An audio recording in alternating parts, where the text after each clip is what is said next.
The Batman lurks in the shadows behind the scenes, and so do we. We're going to race through 20 of the best facts about the making of this iconic 2022 movie. And at the end, we've got one fact about Robert Pattinson's audition that showed he was made for the role. But first, fact 1, Colin Farrell visited a Starbucks in full penguin makeup. That's right, on the first day of his makeup and prosthetic test, the penguin actor wanted to try his look to see if anyone recognized him. After almost 8 hours of transformation, he took the costume out for a test drive in Burbank, California, and ordered himself a drink you wouldn't expect from the penguin, an oat milk latte with 2 stevia sweeteners. According to Farrell, he got some stares, but only because the makeup looked so imposing. No one knew it was the Irish actor. Fact 2, one scene took over 200 takes. The scene when Paul Dano's Riddler is calling Batman at City Hall must have driven the crew wild. Most of the reshoots were made at Dano's request because he wanted to get the mood exactly right. Director Matt Reeves said it was like the actor was directing a one-person play on an iPhone. All this was happening while Paul was sat in a soundproof room on his own, essentially delivering the lines over FaceTime. Although the whole process must have tested Reeves' patience, the director has since said that Dano was innovative and creative while also being super critical of himself. There's critical,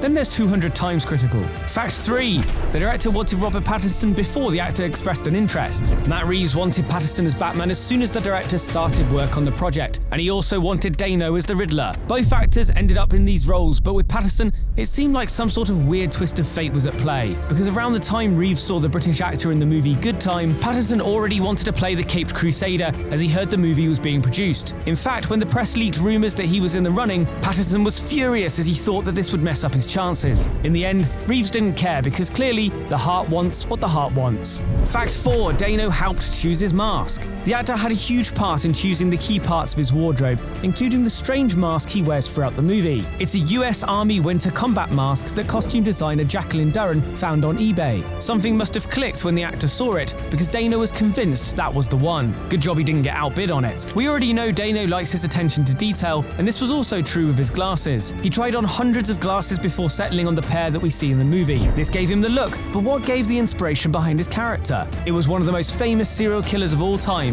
Which one? Conveniently, he's the subject of our next fact. Fact 5, the Riddler was based on the Zodiac killer. Director Reeves said he wanted to base the character on this infamous real-life 1970s serial killer. The Zodiac was shrouded in mystery and teased the detectives trying to uncover his identity and stop him. Reeves wanted Dano to play the villain in that same image, and to indicate that his targets reveal that there is more of a conspiracy at play. Dano has since talked about how he researched the famous serial killer before he started playing the Riddler. Reeves has also said that references to the horrifying real-life murderer don't stop there. He's compared the Batman's look to the Zodiac, as both wear dark hoods, both dressed in black and with the insignia on their chest as one of their hallmarks. And Zodiac wasn't the only person to inspire one of the characters. Fact 6, this Batman was inspired by Kurt Cobain. The song Something in the Way by Nirvana is in the first trailer for the Batman, and this isn't by coincidence. Early on in the writing process, Reeves was listening to the song, and he wanted the legendary frontman of the band to be part of the voice of this updated Batman. This is why the 2022 version of Batman is less Playboy Mansion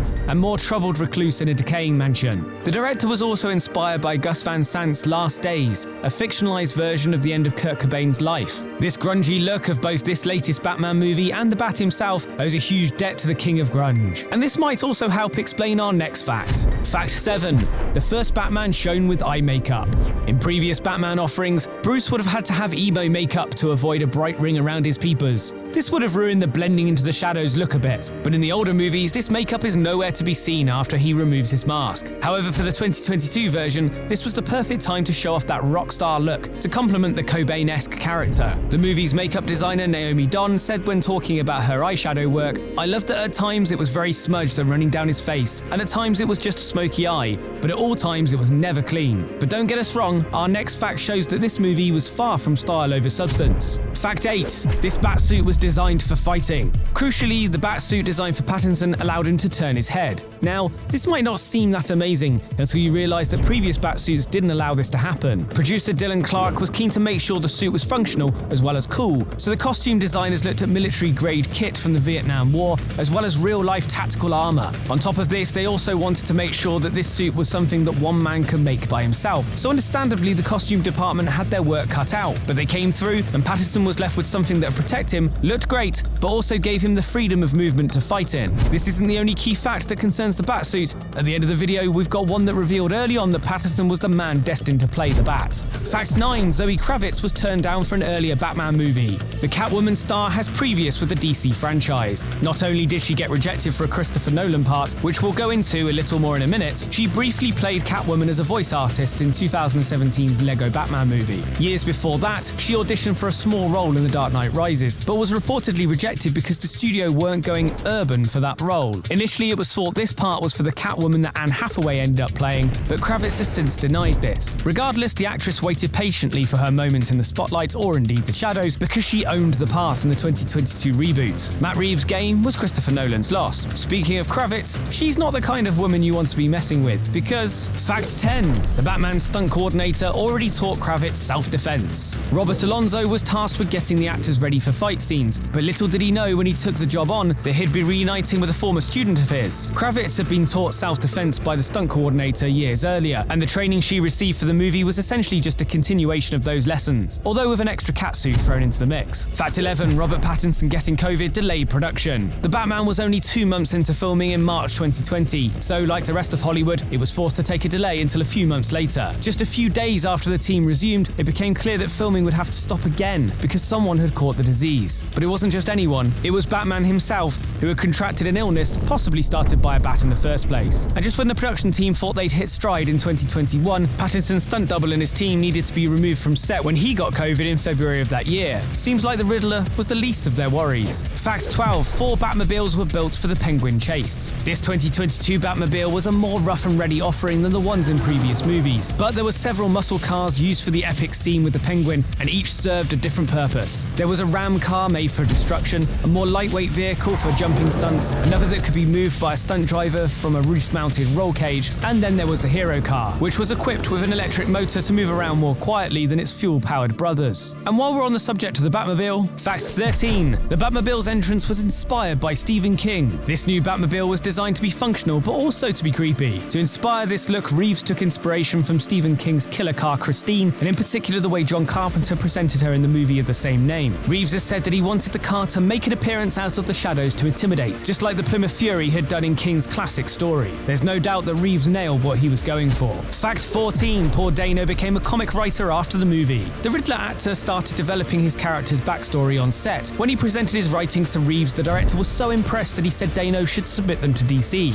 This, twinned with Dano's amazing portrayal of the Riddler, meant that the comic giant gave the actor a shot at being one of their writers. This ended up as a bi-monthly 6-issue comic titled The Riddler, Year 1, which also started another series, Batman Damned. When life gives you psychopath killer lemons, I guess for Dano it was time to make comic book lemonade. Fact 15, there's a Pattinson Easter egg in the movie. Earlier in the video, we talked about Matt Reeves being so impressed by Pattinson's performance in the movie Good Time that he became obsessed with him playing the role of the Batman. Clearly, the director felt he owed a debt to the Safdie brothers' indie film because Reeves included a little Easter egg in his movie. At the start of the Batman, a convenience store gets robbed. It's named Good Time Groceries. This could just be a coincidence, but then again, so could all of the Riddler murders. Fact 16, Barry Keoghan auditioned for the Riddler and got the Joker. The Irish actor spent $10 making an audition tape with him as the Riddler. The Clockwork Orange style video ended up in Reeves' lap, but he wasn't interested in casting Keoghan as the lead villain. Instead, he offered them the small but significant role as the Joker. In interviews since the movie's release, Keoghan has said that he was trying to get across the swag and endearing nature of the Riddler in his tape, but the director thought he would be better suited to the Arkham-bound, green-haired King of Chaos himself. But of course, he couldn't tell anyone that. Fact 17, Keoghan shot fake scenes to keep his role a secret. In the end, the Joker only gets a small part in the movie where he's located in Arkham State Hospital alongside the Riddler, a scene which was almost cut from the final version. The main scene with Keoghan's character, where Batman visits the Joker, was cut from the movie entirely. But way before the final cut was decided, the production team was determined to keep the Joker a secret. So much so that they faked Keoghan's role as GCPD officer Stanley Merkel and went another step further to shoot fake scenes with the actor as Merkel to keep his original casting a secret. All that effort for barely a glimpse of the iconic villain.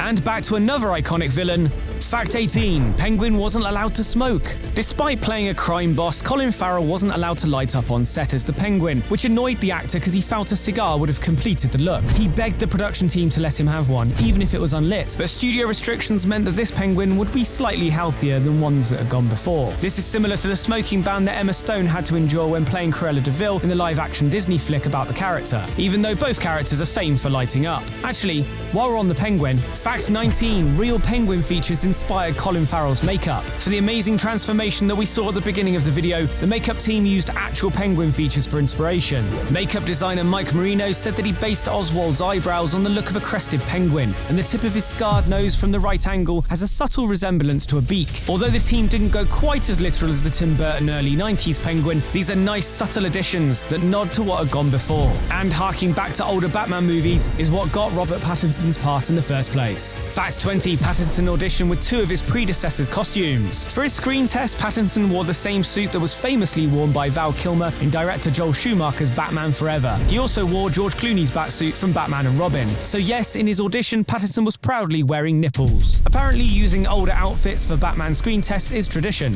Cillian Murphy tried on Kilmer's suit when he was considered to play the Dark Knight in Batman Begins, before eventually being cast as Jonathan Scarecrow Crane. Thankfully, 2022's Batman was a far better offering than the Batman seen with those suits.